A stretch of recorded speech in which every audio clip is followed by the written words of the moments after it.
Hello there, ladies and gentlemen, and welcome to the daily discussion for the 5th of November 2014. 8 days to go.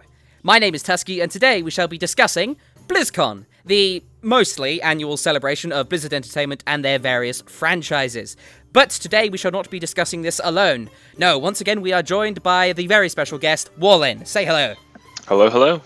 Okay, so in this video, we're basically just going to discuss BlizzCon. It's going to be quite a nice, relaxed, and natter video, basically. We're just going to have a chat about it, what it is, whether it's actually worth watching through a virtual ticket, because it is surprisingly expensive, and just what our predictions are in terms of announcements.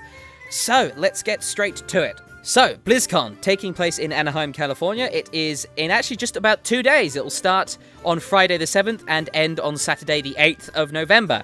You can view it using a virtual ticket, because let's be honest, no one here is going to get to BlizzCon within 2 days. I wish I could. I really want to go at some point. What about you? Oh, absolutely. It's definitely on my bucket list. Right, but there's been a lot of hype about BlizzCon, and I've seen some people think it's a bit of a waste of time, but what about BlizzCon do you like? Why would you actually want to go? Oh, it's just like, I don't know, you've always heard such positive things. It sounds like such a fun thing, and plus it's all the games that we love to play. All the new developments, all the people in costumes, watching the raids and the PvP. It just sounds like a hell of a weekend. It does, yeah. I think it really shows a lot of passion from the people that play World of Warcraft, because I know a few people, like I occasionally follow them on Tumblr or something like that, where I see someone's dressing up as, you know, Garrosh or as all these different things, and they're like, oh, I've been working on this for months and months and months, and it really shows a lot of passion, I think, and I think it's cool because you get a lot of that from the developers as well. Blizzard are actually, I don't know if it's just like basically advertising, but I always get suckered in every BlizzCon. I always fall for their dedication and love. I mean, either that's really good branding, or they're actually just genuinely passionate about it. Oh, I think it's genuine passion. I mean, these people play the games that they make, and so they don't mess around with them. No, indeed not. Now, at BlizzCon, there will be plenty of official Blizzard representatives, including the head of the company, Mike Morhaime, and they'll be all around doing all kinds of different stuff, so they'll be involved in Q&As about lore and gameplay and other things. They'll be around doing interviews with the hosts, especially on DirecTV, which is what they use to stream the virtual ticket to you. So in between different events, they'll have lots of interviews with different people in the company, and they'll talk about Warcraft, StarCraft, Hearthstone, Diablo, Heroes, and there's all kinds of different things that they could do and talk about. And alongside that, there's also the finals to a big bunch. Alongside that, there's also the finals to a bunch of very large esports tournaments, like the World of Warcraft Arena World Championship, StarCraft 2, Hearthstone Championships, with some pretty big commentators there, some big people in the community, like Artosis and Day9, and all kinds of other different people there. And it's just a great big conglomeration of different people. Now, I personally really like esports tournaments, and I've actually found myself watching quite a lot of the World of Warcraft Arena Championships, but what about you, Wallen? What do you think about esports? Oh, I'm big into it. I mean, if you have never watched a PvP Arena Championship, it's like a completely different world. Like you said, you can do arenas in the game, but it's nothing like what these people play. And then same with like the Hearthstone. Like, I consider myself decent at Hearthstone, but if I played up against these people, I'd lose in like 3 turns. They're just crazy good, and it's just really impressive, and I love watching them play. Yeah, and actually a note about the Hearthstone tournament, something that I find really interesting about it. If you play Hearthstone a fair amount, like if you're, anywhere slightly serious about it, just even slightly, where you just want to play and you want to win, and you have some interest in the meta, which is kind of the overall structure of the decks, and what's doing really well and what's doing badly, I think that watching these World Championships is a really good idea, because the players that are in these finals, in these championships of Hearthstone, they know the meta. They know that, for instance, Warlocks are really strong, Rushdown and Handlocks, and all kinds of the different kind of ways that decks are generally structured, and they will build their decks to counter them. And you can see some really interesting things in them, and you can actually kind of get ahead of the curve a little bit by saying, oh, for instance, when I play against the Handlock as a Shaman, I now have 2 Lava Bursts in my deck, which is just going a bit off topic here, but that lets me burst down a Handlock Shaman really fast once they get their Taunt Wall up, and I saw that in the Championship Hearthstone games during the different qualifiers, and I thought, wow, that's a really great idea, because these people are incredibly smart, and they find ways around the meta. So if you're at all interested in that kind of thing, I would definitely suggest watching the Hearthstone tournament. Absolutely.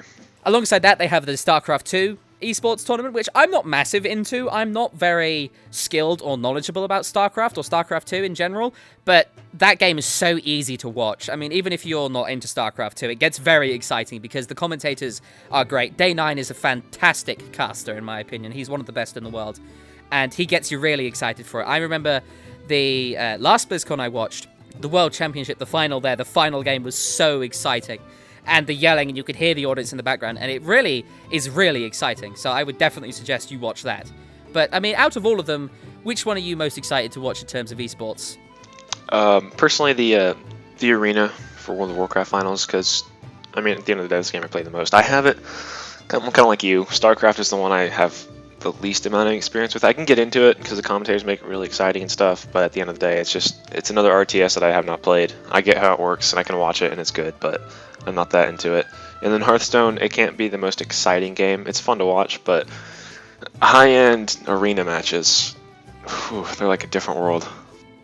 They are incredibly intense, yeah, especially because, as far as I know, the actual tournament is going to be taking place, the World Championships, in patch 5.4. They're not going to be in patch 6.0, which means that it's going to be with all of the old massive health pools, the massive amount of CC, and the kind of healing spam. So it's really interesting. It's all about lining up CC and splitting people up, as opposed to just flat out bursting someone down, although sometimes that does happen. Right.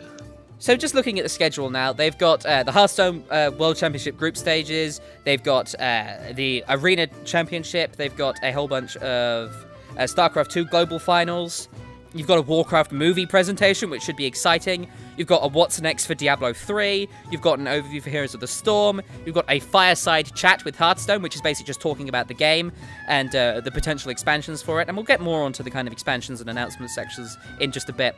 And then you've got World of Warcraft items, class changes, and more. What's next for StarCraft 2, an exhibition for Heroes of the Storm, a whole bunch of different community contests. So you've got costume contests, dancing contests, things like that. You've got, you've got esports tournament. I didn't know this. You've got Heroes of the Storm semi-finals as well. So you've actually got a little bit of competitive Heroes of the Storm going on there, which I'm quite surprised by, considering it's not actually released yet. No, but I can definitely get into that. I am dying to play that game. Oh, me too. I want that game so very, very much. Oh, yes. And then on Saturday, you've got the World of Warcraft Live Raid, which is going to be Method and Midwinter going head-to-head in the PvE environment, basically seeing who can either last longer in terms of constant attacks by different bosses, or who can just clear an instance faster than the other one. And they've got some community managers and some professionals actually commentating over it. So it's actually kind of esports-like, but it's very interesting to watch if you're into any kind of raiding. And what else have we got? We've got Sounds of Heroes of the Storm. You've got more Hearthstone competitions on the Saturday, more Arena Championships. And you've got an interesting little topic here is how to become an arena legend in Hearthstone. So they're going to talk kind of advice for the Hearthstone arena and that kind of stuff. You've got Evolving Reaper of Souls for Diablo. You've got kind of looking into how Heroes of the Storm works. All kinds of different stuff. You've got a Warlords of Draenor cinematic kind of overview and how they kind of created it, which should be very interesting because I've got to say, Blizzard do some really freaking awesome cinematics. God, they do some of the best. Even since they started WoW, like, for 10 and 12 years, their cinematics have been just top of the fucking notch. Like, crazy good. Oh, yeah. Like, they're pretty much unbeatable in terms of cinematics. They're just so damn good. And then you've got Heroes of the Storm final, the StarCraft 2 Grand Final, and then you've got the closing ceremony, which will also star Metallica. So if you're into Metallica, woohoo, for that. I don't know about you, but I don't know that much about Metallica. Oh, I've seen them live before when I was like 16, and I'll be watching that, to say the least. It was a pretty good show. Cool. So and of course this will all be available on the virtual ticket, and you can actually mix and match, so you can kind of rewind, watch different shows as you want, and that lasts for a good couple of weeks after BlizzCon ends. So you've got plenty of time to actually get your eyes.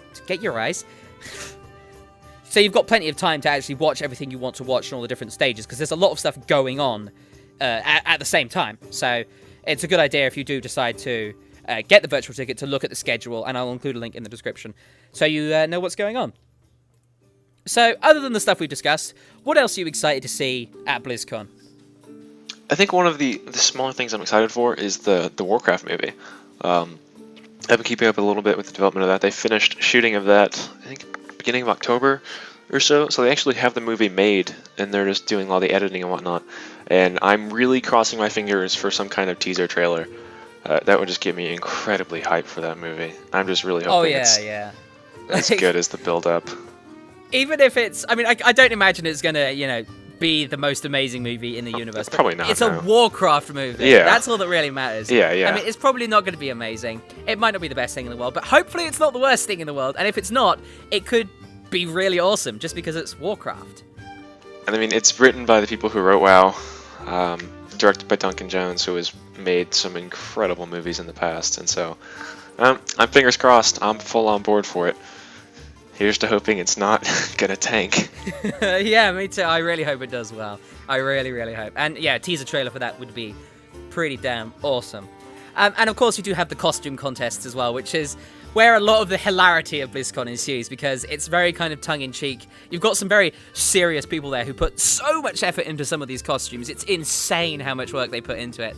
But then you've got some pretty silly ones, and there are some horrible mistakes that happen, some tripping over costumes and some silly things happening, and it can be kind of awesome, and at the same time it can be kind of absolutely horrific. But have you actually watched much of the costume stuff? Because a lot of the time I find it quite difficult to watch all the way through.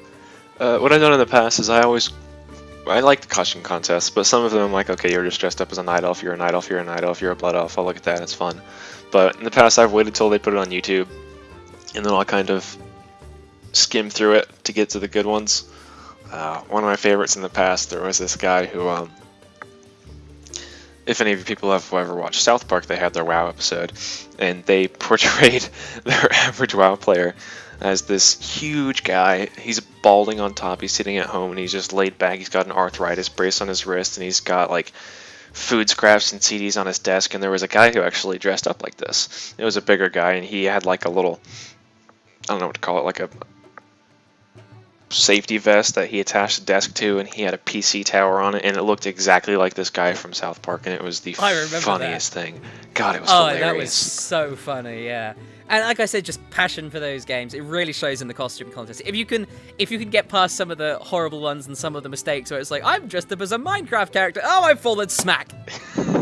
Yeah, because that might very well happen. And there are mistakes where people's costumes will fall apart on stage in front of everyone, and it can be absolutely horrible. Yeah, but some of them are amazing though. I saw a picture a couple days ago of somebody who made a oh shoot, it was a tier set for warlocks, the corruptor. I can't remember. I think it was tier 5 or tier 6, but it looked fucking phenomenal. Like, it was spot on and looked exactly like a character in the game. It was amazing.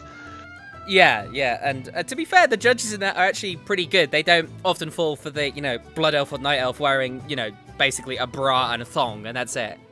They don't often fall for that. They go for authenticity, and they go for the amount of work put into it. And I really hope that we see some good entries this year. Yeah, me too. It should be good. Oh yeah, it should be very funny. They've got a pretty funny kind of comedian who hosts it, and he keeps the energy bouncing along even when things go horribly.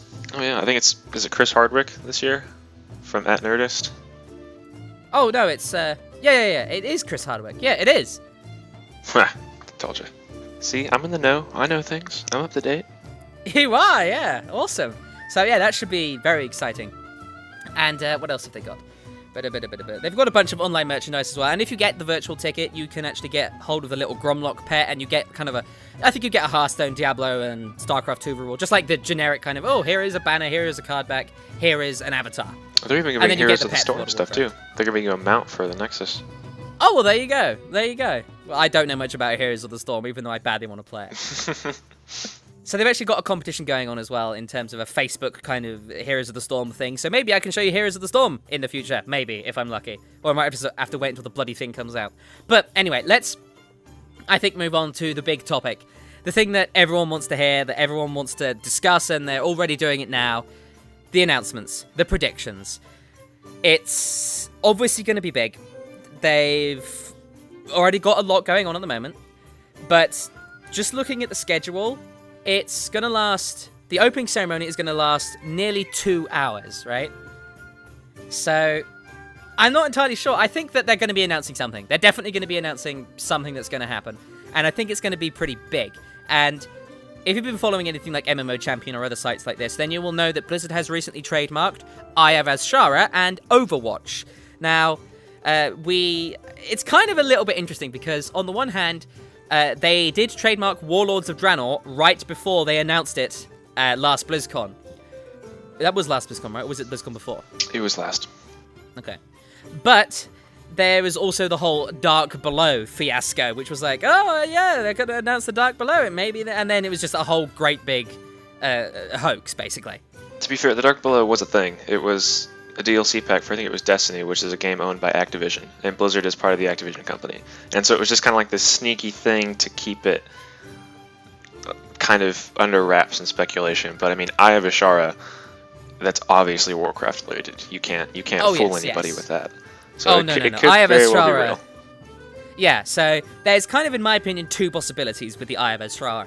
One is a Hearthstone expansion, right? Because they have said they're going to do a Hearthstone expansion, and I would be surprised if we don't see one announced at BlizzCon. They announced there's going to be booster packs, there's going to be a kind of new theme, lots of new different cards, and it's going to be kind of a little bit separated from the default game. So you'll be buying booster packs from a different set, much like the Naxxramas set. But I think that it's either going to be that, or we're going to see the next World of Warcraft expansion. And Eye of Ashara is kind of probable, in my opinion, because we've been kind of thinking about the Naga and about, going into the seas and dealing with Ashara herself. She's been a lore character for a very long time. But I don't know. I mean, my personal opinion about it is that, they haven't even released Warlords yet. And I know they want to start speeding up the expansion processes, but do you really think they would announce a new World of Warcraft expansion mere days before Warlords releases? I'm not opposed to it, to be honest with you. I mean, a lot of people say, oh, the Eye of Ashara would take so much hype away from Warlords of Draenor, but you know what it'd give hype to? It would give hype to World of Warcraft, which is the overriding game, right? And so, I mean, just because you're about to go into a different part of WoW doesn't mean you can't get excited for the next part of it. And they're going to come out, I think, and they're going to give you, here's what we're going to plan for the next, couple years. They're going to be around for a long time. There was a dev in an interview about a week ago who said, we actually have a plan for the next 10 years of WoW. We have a 20th year anniversary plan. And so, I mean, I think it's probable. I think that we very may well get the next expansion in the Eye of Ashara. I'm not opposed to it. And if they go on the yearly thing, there's been some talk about where it may be kind of like still an expansion, but more of like a content patch where it will still be a level 100 expansion, but they won't be adding new zones for 90 to 100, new raids, and so kind of like an addition rather than, a new leveling experience. It's like a really big patch, like Firelands or something like that, but just with kind of expansion-like content. Now, that actually poses an interesting question, because I think that one problem that a lot of MMOs have, especially older MMOs like EverQuest, are that, okay, you can buy EverQuest and EverQuest 2, but they've got fuck tons of expansions. They're like on their 20th expansion at this point. And it's like, if you want to get the whole game, you have to fork out a lot of money, and you have to get so many different things. I mean, even if they did like a bundle that's like, oh, you can get the whole thing for $60, which is fair, but even if they did that, the whole process of all of these different expansions, it's such a big inconvenience more than anything else. And maybe heading towards these kind of content patch style expansions, just like big expansions in the form of patches without raising the level cap, that might be very interesting. I mean, they've also, I suppose they've also set the groundwork for it by nerfing everyone. Maybe they want to slowly start building us back towards Mr. Pandaria levels without actually leveling us up. That might be a thing. It's possible. It could be. I mean, yeah.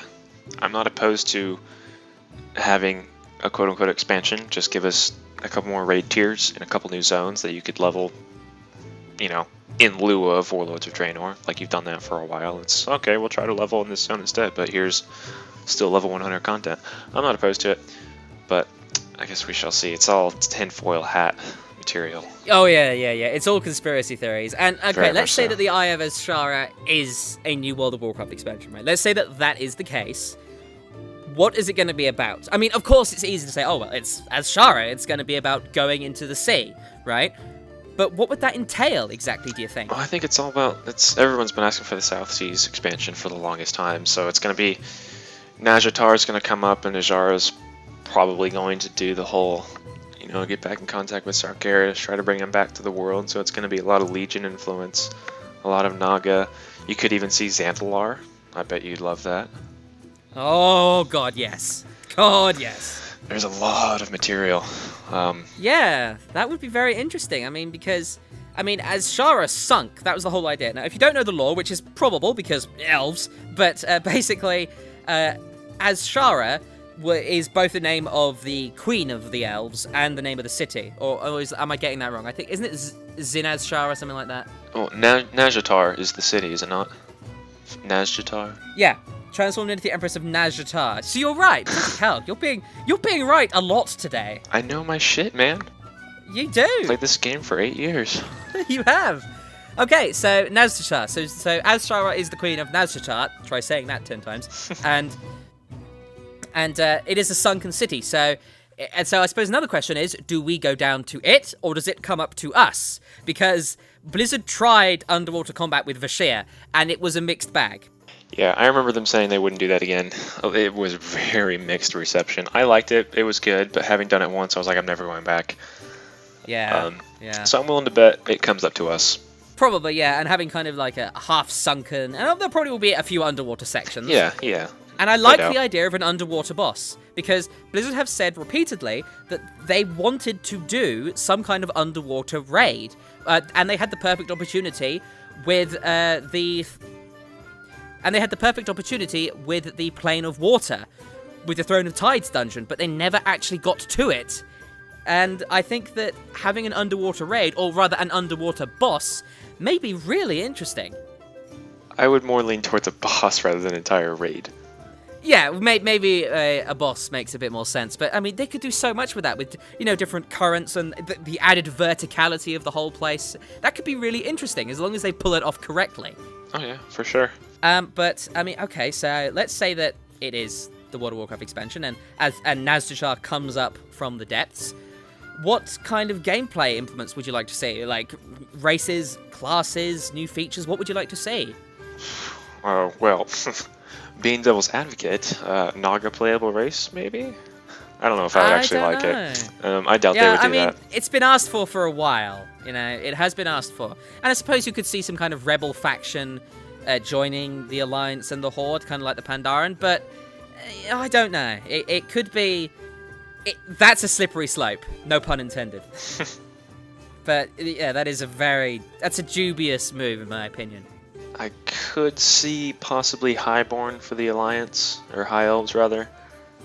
They've been asking for that for a long time, I know, but I'm not really for it. It's just a blood elf with different colored eyes. Exactly, and I think that how would they make that different? Because you can say, okay, there are different kind of subspecies of the same race, and they're kind of more in tune with arcane magic, and they look a bit different, and that's fair. But what about the silhouettes? It's pretty much exactly the same. It is. Think about the difference between a night elf and a blood elf. They've got distinct differences in height. The blood elves are a tiny bit shorter.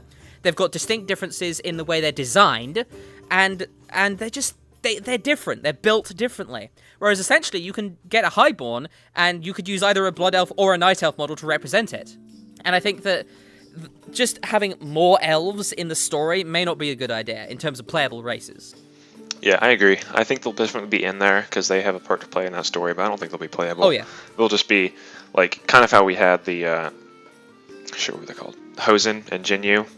It'll be the same way with, like, the Highborn will be with the Alliance. Maybe the Horde will get some kind of dysfunctional Naga faction that's like, we don't know what the fuck's going on. Yeah, that would be kind of interesting, I think. But, okay, so that's kind of races. What do you think about classes? So, are there any classes that you'd like to just be, Oh, man, it always comes back to this. It's the Demon Hunter. I know, it's the Demon Hunter so many times. It is, yeah.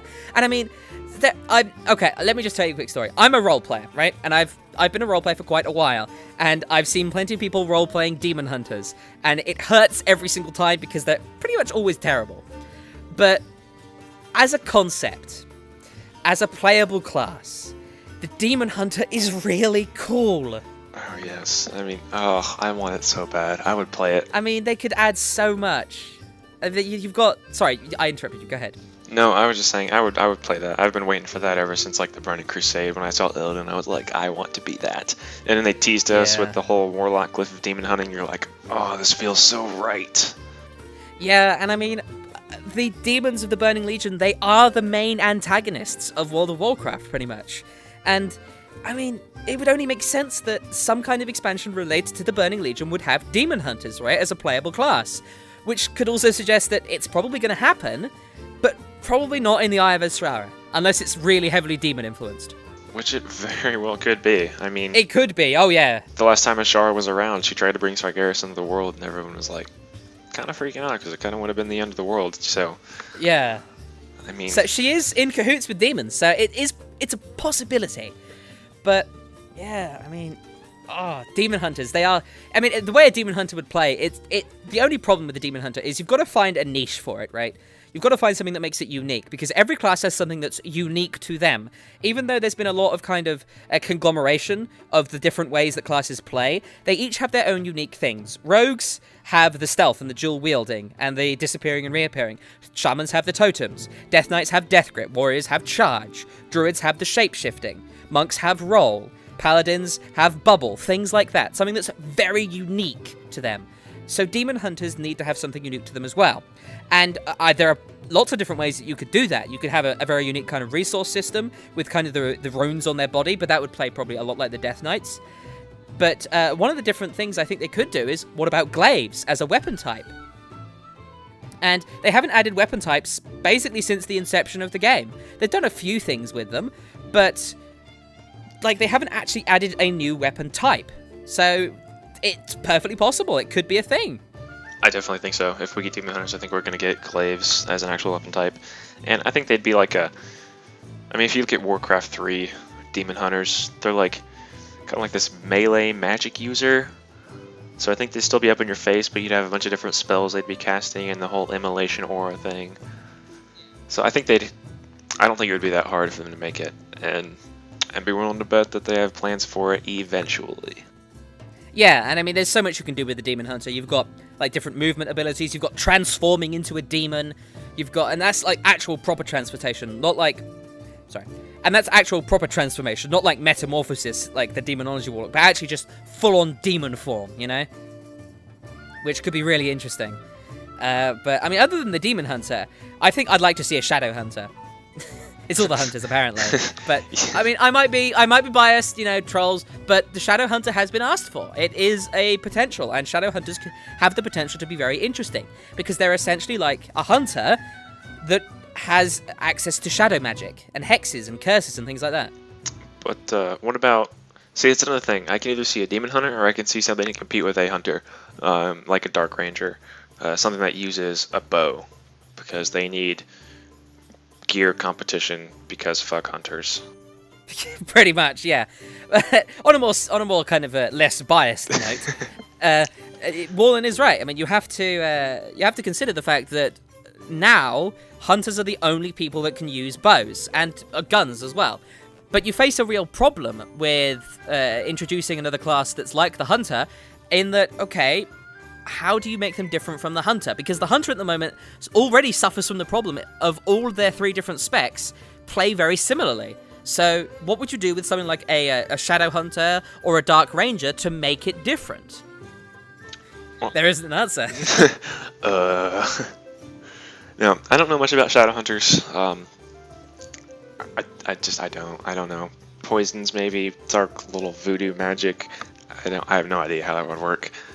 Yeah, I mean, there are so many different kind of interesting theories and interesting things that could become classes, but they're always based upon something that already exists. And World of Warcraft has got a lot of classes now, and I think that Blizzard have got to be really careful to not basically copy a class, and this is something they've been worried about for a while. They don't want to copy a class that already exists and give it a different name, which I think is perfectly fair. I'd much rather have, 10 classes that are all unique, rather than having 15 classes, 7 of which are basically clones of each other. Agreed. I mean, it's difficult when you start getting into things like that, because the Death Knight and the Monk, they're radical. We didn't have anything like that. But when you get into Demon Hunter, it's like, oh, well, they might be similar to Demonology Warlocks, Shadow Hunter, Dark Ranger, all they're just hunters without a pet. So there could be a fine line, but if they've got it in the works, it's going to be good. Oh, yeah. I mean, this is just predictions. Obviously, whatever Blizzard comes up with will be awesome. But let's move away from classes now for a moment. I think we should actually think about what kind of mechanics could we potentially see. Let me start again. So I think for now, we'll move away from classes for a bit and talk about what kind of mechanics we could potentially see in the Eye of Azshara if it were a World of Warcraft expansion. Because obviously it's going to involve the seas of some kind, and probably the South Seas, because people have asked for that a lot, and it's got a lot of potential.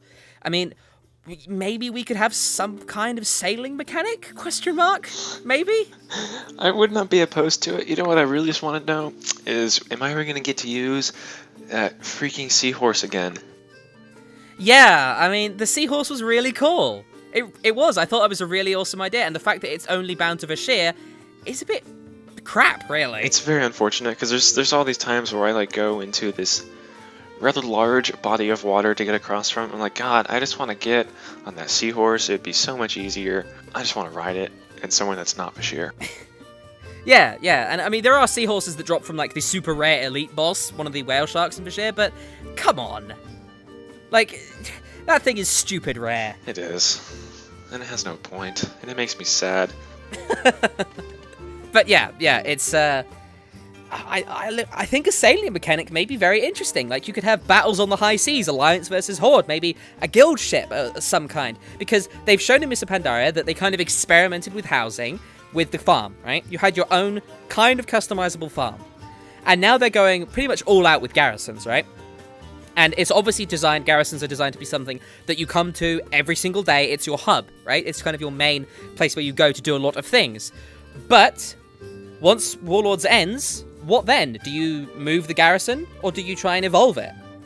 And I think that it may be really interesting to have some kind of mobile platform, kind of like maybe the Goblin and Gnome Rocketway boat in the Thousand Needles, kind of like some kind of central HQ, maybe even submarines, something like that. That could be very interesting. I don't know if it'd be so much player-based, but they definitely would have some kind of hub, like when they had an Ice Crown, when you had those gunships flying around. Yeah. But maybe they could do some kind of high seas combat thing. I remember in Wrath of the Lich King, they kind of what was it? They tried to do aerial combat, and that never really happened. Yeah, that never really happened. But I mean, think about it. Think about, say, you do a battleground, for instance, just as an example, or maybe a PvE scenario, like a battle on the high seas. I know that already exists, but it's not done that well. I'm talking about something where, maybe in, for instance, a scenario, one player would actually control how your ship moves, and the other players would, man the cannons, or another player would fight off intruders, something like that. Something where you could actually just work as a team, or maybe even a solo scenario where you work with, for instance, garrison followers or NPCs that you help in quest lines, and you kind of use them to man a ship. That would be really cool, I think. It would be. I would like to see them do something, if it does happen to be beyond level 100, or even if it still is 100, have the option to move your garrison to some kind of, like you said, like a ship, and have your base be just a ship, and now you're like a pirate in the South Seas. That would be cool. I would enjoy that. Yeah, definitely. And I mean, those obviously won't be the only mechanics that Blizzard would introduce, and there are all kinds of different things that they could introduce. They could introduce mounted combat. I know that's been a thing for a while. Aerial combat, like you said in Wrath of the Lich King.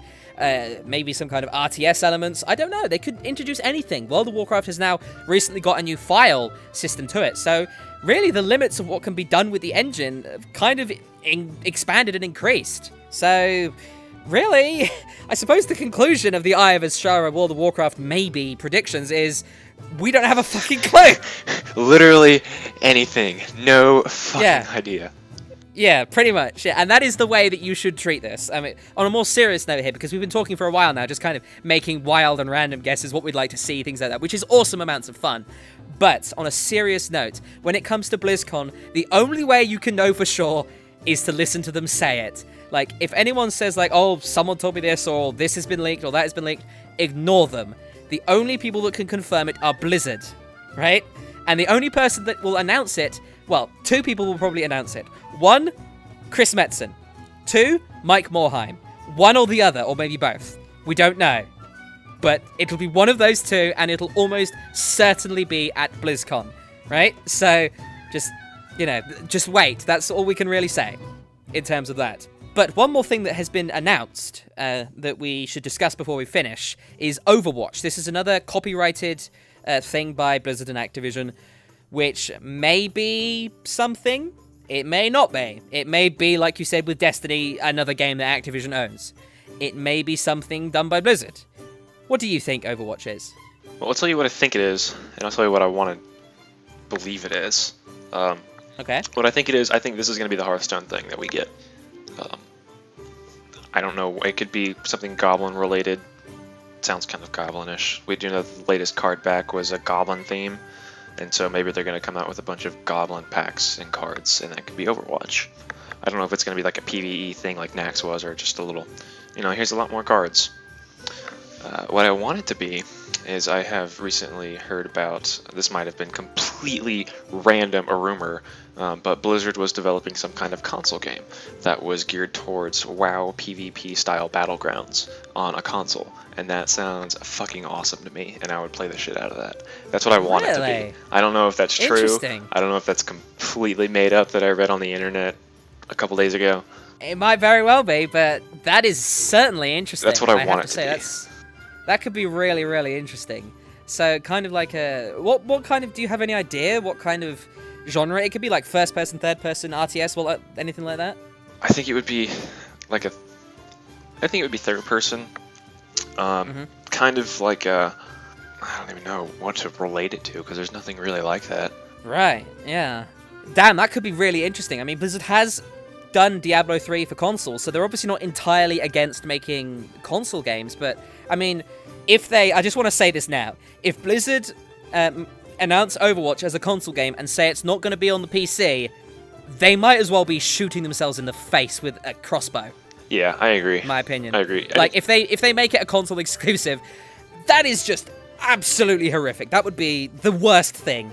But, of course, this being Blizzard, they're a PC company at the heart, even though they've kind of delved a little bit into console gaming. I would be very surprised if this were a console-only game, and I think that it would definitely be a cross-platform title. No, I agree with you. Anything they make will end up on the PC first, and then console second. Yes, that's definitely how they should do things. It's just nice knowing that they have console on the mind. Right, yeah. I mean, I'm not a big console gamer. I know you're more of a console gamer than I am, which is part of the reason why I brought you here, because, having a nice broad spectrum of opinions is good. But I like the idea of some kind of Blizzard-themed new game in the Warcraft universe. Like, I mean, Overwatch to me sounds like an RTS, right? Like maybe a Warcraft 4 style thing, right? Yeah, I mean, Overwatch suggests you're hovering above the battlefield, watching over everything. True. I mean, that's kind of how an RTS works. So, I mean, that's just entirely a guess. Entirely 100% a guess. But you never know. That's true. If it was Warcraft 4, that would exceed any expectation I ever had. Oh, and yeah. I would be so excited. Like, maybe it's Warcraft 4 Overwatch. Like, if they announce that, holy fuck balls, right? That would be amazing. The only thing I see wrong with that is if they make Warcraft 4, it directly competes with StarCraft 2. And StarCraft 2 is their RTS winner. Exactly. They'd have to do something very differently. And there's also, of course, the problem is that if you have an RTS-style game, or really any kind of game that is designed to have a story in the Warcraft universe, it takes away from World of Warcraft. Yes, this is also true. It's one of the main reasons why they didn't do Warcraft 4, really, is because they can't do a big storyline like that because of WoW. But personally, I think that Overwatch is not going to be Warcraft-related. I think it's not going to be anything related. I think I have two theories. One is that Overwatch is some kind of system that goes hand in hand with this new file system that they've introduced into World of Warcraft.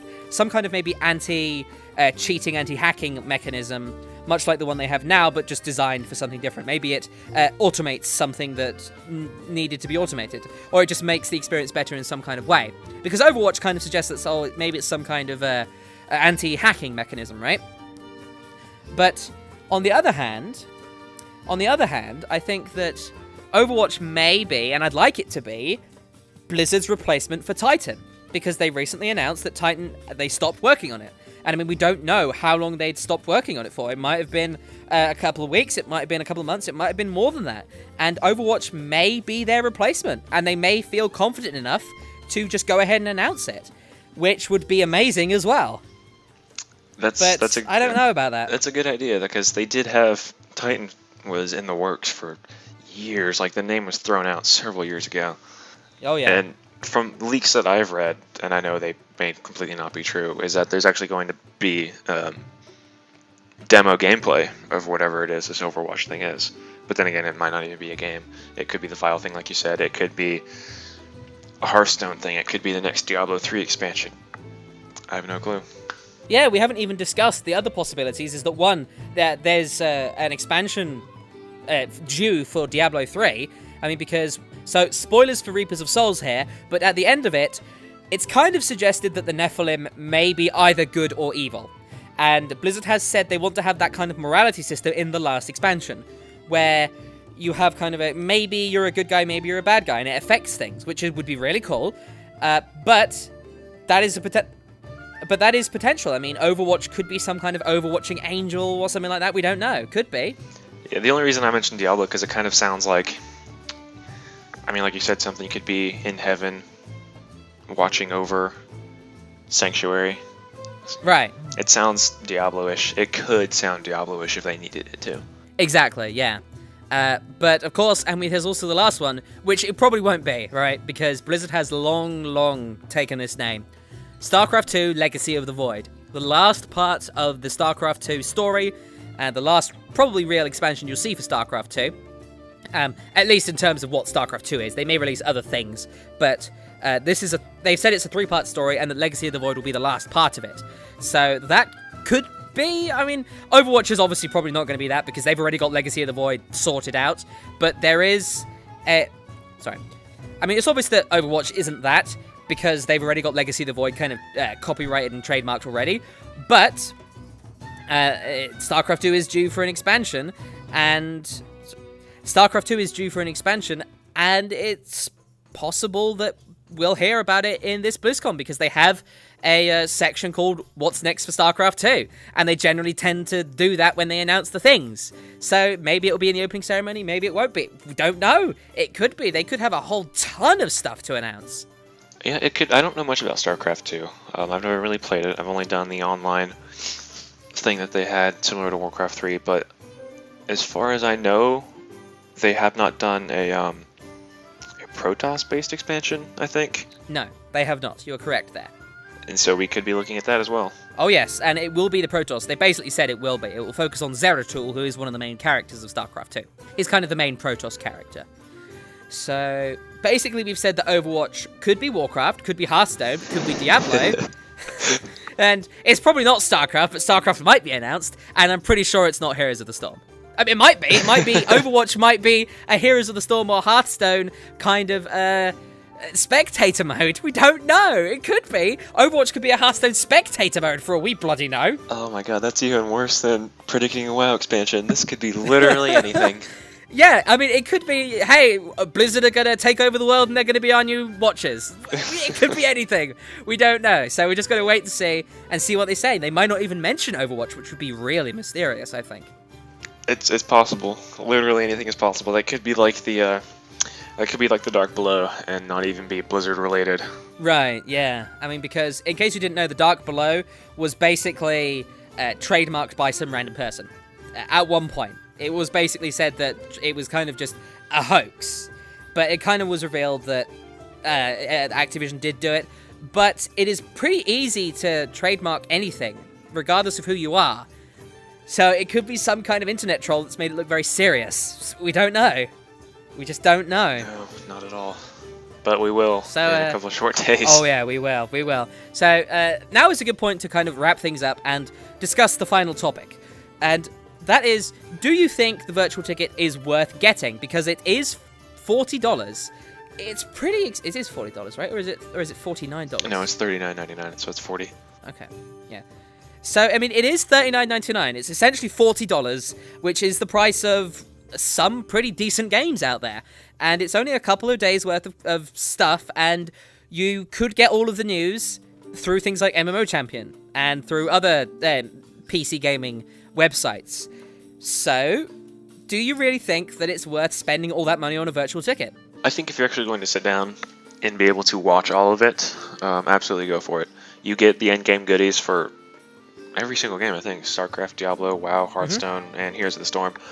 And so you get some good stuff, which, you know, it's just kind of a plus. But I think if you are going to actually have the time to watch it, it's always awesome to see these kind of announcements when they first happen. Like when they did the live stream for the Warlords of Draenor cinematic, I watched that when it was live, and it was awesome. Yeah. Yeah, it's kind of like being part of the community as it happens, because if you can watch it live, it's so different from just watching a repeat of it. Yeah, I agree. Because, like, you're sitting there, like, I remember last BlizzCon when I was watching the Warlords of Draenor announcement and all that stuff, I was sitting on my sofa watching it on the TV, because I'd linked it up to my computer, and I was just sitting there like, they're going to announce something, and I'm like, I'm going to hear this, I'm going to be like, it'll be the first wave, and I'll hear it, and I'll just get to experience it without the bias of any kind of news site, without hearing it from someone else. It'll just be there and presented straight to my face, essentially, which is so exciting. And I mean, alongside all of that, you have all of the different things that you won't be able to see on a news site. You'll see all of the costumes, you'll see all of the great kind of improv stuff. I mean, I know that in the World of Warcraft Arena Championships, if you're from the US, this will make sense. If you're from the EU, you probably won't. But Conan, of all people, jumped in at random to the World of Warcraft Arena Championship, sat down with the commentators and was just like, yep, I'm going to cast this. And it was absolutely hilarious. That was brilliant. I did love that. It was so funny. He had no idea what the hell he was talking about. He was the two commentators was like, oh, I really like this this Mage Priest Lock composition. I think that he has a really strong burst potential. And he's just sitting there like, oh yeah, I think that the Warlock sounds very evil. It was so funny. He's very funny, in my opinion. And you've got all those kind of different things. You've got all of the interviews, all of the different announcements you'll get to see live. You'll get to see all those little improv moments. You'll get to go in between all the different things. And it's just live, you know. Not only do you get to see all of these actual events, but you get to just watch the crowd every now and then. And you just get to see, holy shit, there are so many people out there that are not, you know, internet trolls, that are not, like, sitting in the basement being horrible people to other people, and they're not just really toxic. Blizzard has a massive community of really passionate and friendly followers. And I think that being part of that, just seeing it, can be just amazing. Yeah, absolutely. I mean, it's definitely something to try to be a part of. If you have the schedule to watch the events you want to see, absolutely go for it. There's really not a reason not to. Yeah, I mean, it is very much worth the money, in my opinion. And so that's definitely 2 thumbs up from me. I would definitely suggest it. And like Wallen said, if you have the time, and remember, you can go back and watch it afterwards as well. If you want full coverage for the whole thing, you've got it. Right. For quite a while as well. So you'll get back and you'll be able to go back and see them all live without things like adverts and without going to different YouTube videos. It'll just all be there on the website. So that's really good. And yeah, absolutely get it, in my opinion. So very worth it. Very, very, very worth it.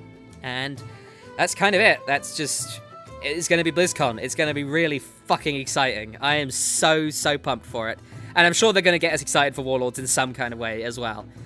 Because I'm already excited, but damn, Blizzard know how to hype their games. They really do. They are so good at getting people excited.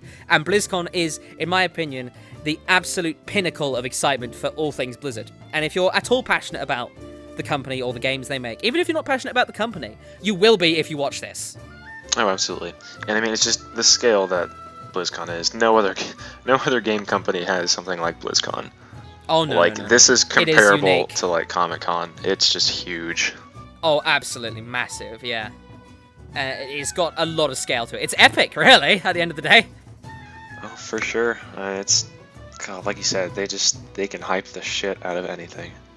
Oh, they can, yeah. And I know that it's very easy to be cynical and that it's very easy to be skeptical about all these kind of things, and you should be. You shouldn't ever be suckered into buying things, right? But this is less about being suckered in, yeah.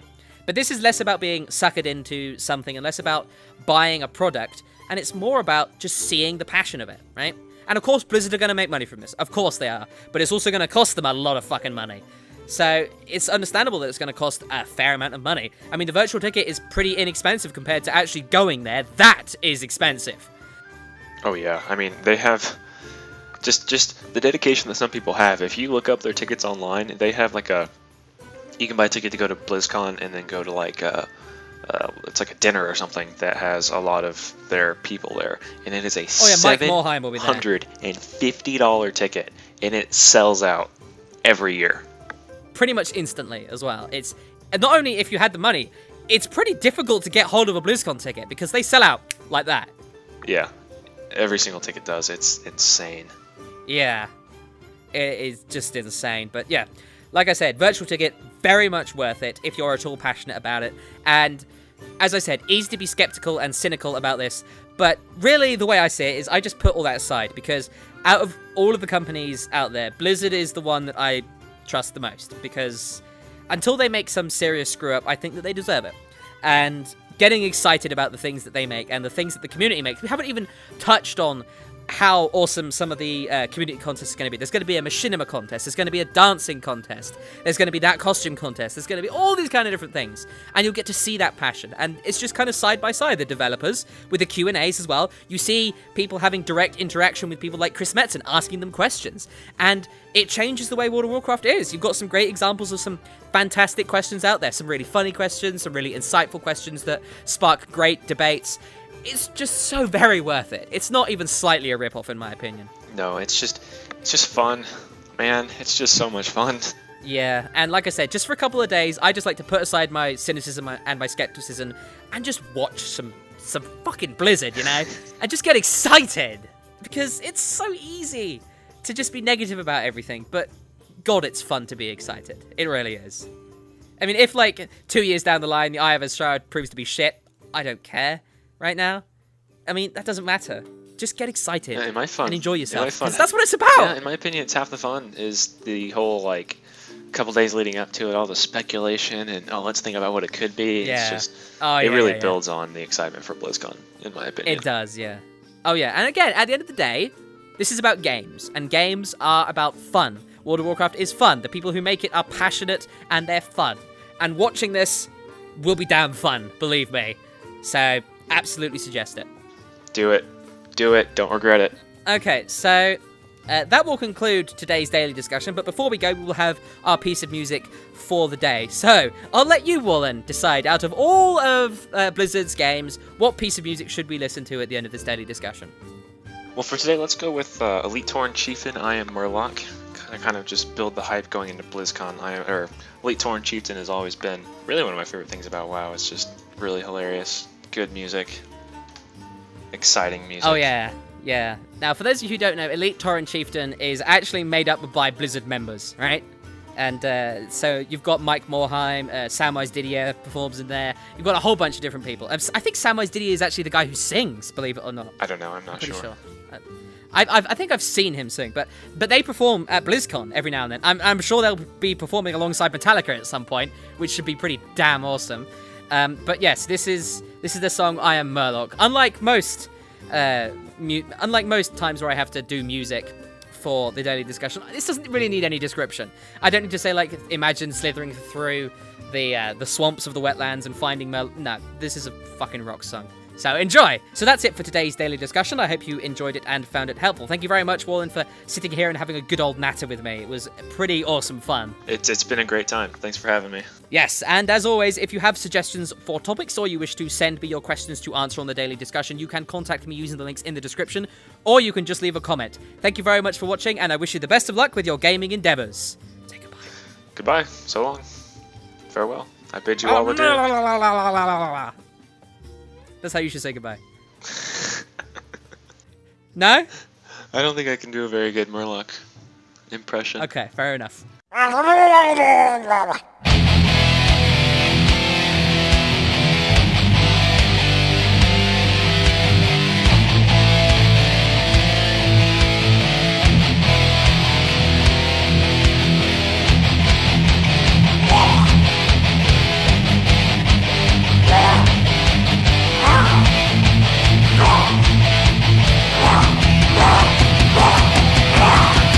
From the coast of West Fall to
sunken grave.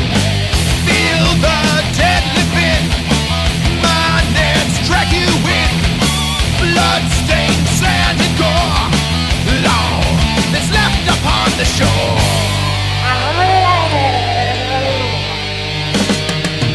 I am more than a fish, I am more than a man. Death will rise from the tide. Oh yeah, I am Murloc, I am king of the sea, but I'm not Aquaman. Death will rise, hear our cry. I am Murloc.